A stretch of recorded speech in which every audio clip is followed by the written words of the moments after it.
Boa tarde mais uma vez. Ter sido escolhido para receber esse prêmio, denominado Liberdade, concedido por um instituto chamado de Líderes do Amanhã, cuja conferência anual atende pelo nome Liberdade e Democracia, quando o tema escolhido é o Brasil que eu faço,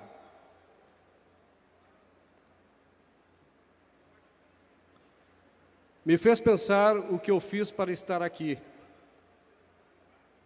Será que eu estou aqui porque quando eu era criança, meus pais me ensinaram o princípio da não agressão? Ao me explicarem que não era correto bater nos coleguinhas? Ou porque me ensinaram o princípio do comerciante? Quando me disseram que eu não podia me apoderar dos brinquedos dos amiguinhos sem obter o consentimento deles, dando outro em troca? Lições fundamentais de política que deveriam ser ensinadas a todas as crianças? Será que eu estou aqui porque quando eu tinha 13 anos, no dia 22 de agosto de 1968, minha professora de História, socialista, Giselda Fernandes, irrompeu aos prantos na sala de aula para nos dizer que o exército soviético havia invadido a Tchecoslováquia e que o levante pela liberdade, conhecido como a Primavera de Praga, acabara de ser sufocado? Giselda, em vez de nos doutrinar, defendendo incondicionalmente aquilo no qual ela então acreditava, preferiu expor sua desilusão. Suas palavras amarguradas e regadas pelas lágrimas derramadas me motivaram a estudar sobre sistemas políticos, sobre o constante conflito entre os que defendem a liberdade e os que defendem a coerção.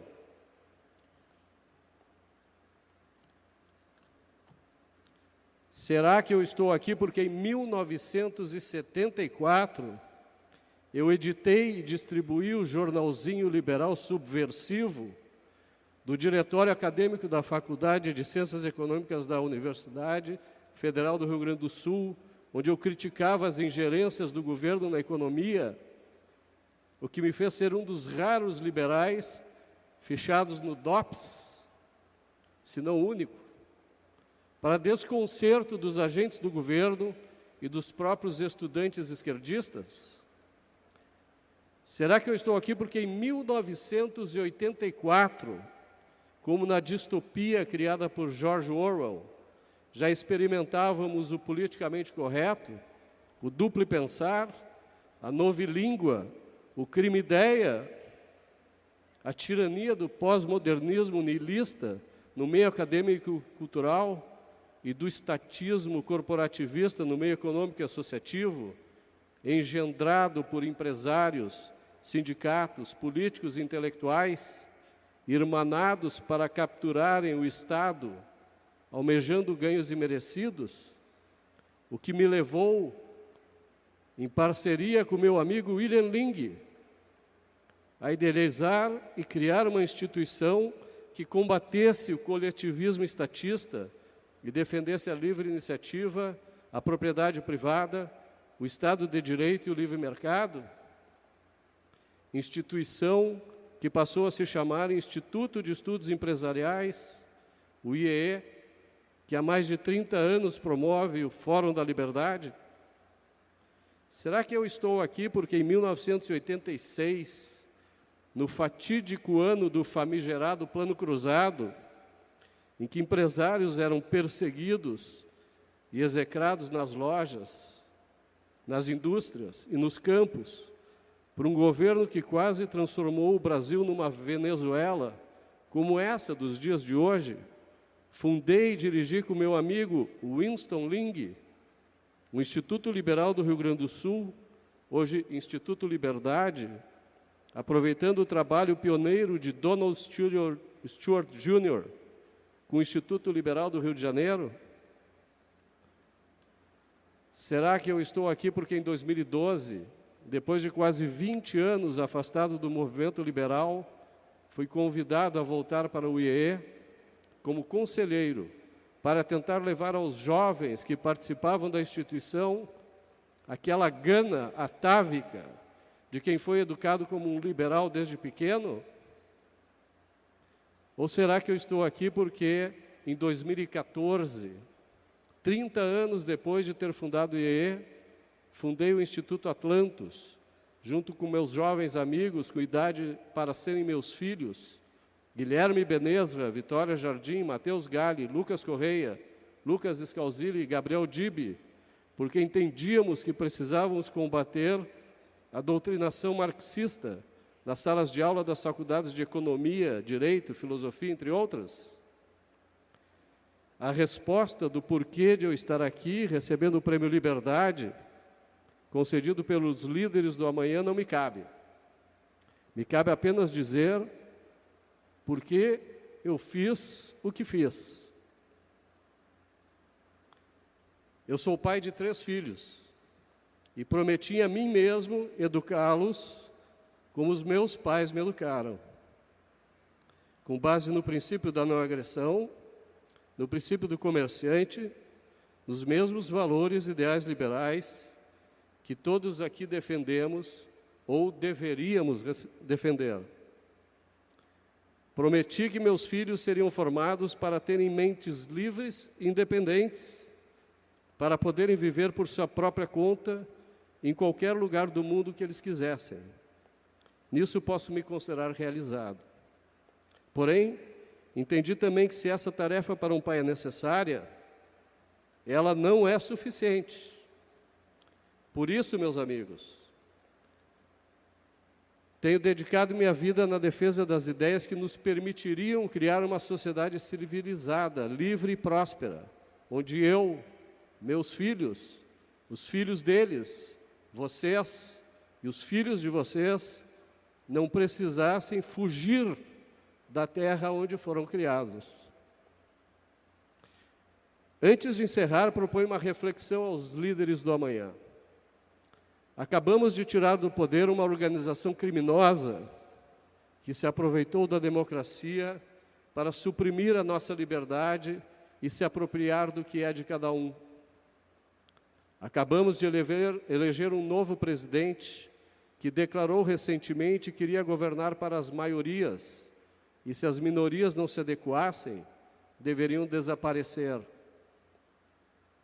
Em 2014, paralelamente às eleições que ocorreram aqui no Brasil, se iniciou um movimento estudantil em Hong Kong, chamado a Revolução dos Guarda-Chuvas, uma reação à interferência do governo chinês no processo de escolha do governador da região. O movimento exigia o sufrágio universal, inexistente no sistema democrático de Hong Kong. Se a democracia em Hong Kong é diferente da nossa, também são as instituições que fazem dela a mais livre, mais próspera e mais rica sociedade do mundo. Líderes do amanhã, democratas nem sempre prezam a liberdade, apenas ambicionam o poder. Poder para controlarem o aparato coercitivo do governo, para tolherem a liberdade dos outros, para apropriarem-se do resultado do esforço criativo e laboral dos demais, para ditarem o modo de vida de todos, acenando com a falsa promessa da felicidade geral, através da suposta promoção do bem-estar social, da ordem e do progresso. Em todos os lugares onde foi implantada como panaceia, sem que houvesse exatamente o que existe em Hong Kong, um governo limitado, institucionalmente contido pelo Estado de Direito e pelo respeito incondicional aos direitos individuais, a oligarquia que ascende ao poder acaba impondo o que ela supostamente deveria combater, o autoritarismo, quando não o totalitarismo. Já no seu berço, a Grécia, a democracia resultou em tirania. Nos Estados Unidos da América, que não era uma democracia, mas sim uma república constitucional, o sistema democrático subverteu as instituições que transformaram aquela sociedade na mais próspera e pujante organização social que a história da humanidade já viu. Democracia não é sinônimo de liberdade. de valorização da vida, de respeito à privacidade, de proteção à propriedade, de tolerância ao inalienável direito que as pessoas possuem de buscarem a sua felicidade como bem entenderem. Democracia pode simplesmente ser a ditadura da maioria, qualquer maioria, que, se valendo do poder coercitivo do Estado ou do governo, queira subjugar a minoria, qualquer minoria, inclusive a menor minoria que existe, o indivíduo. O indivíduo, submetido à vontade refreável da maioria, estará vivendo em uma democracia, mas jamais estará vivendo em uma sociedade minimamente livre.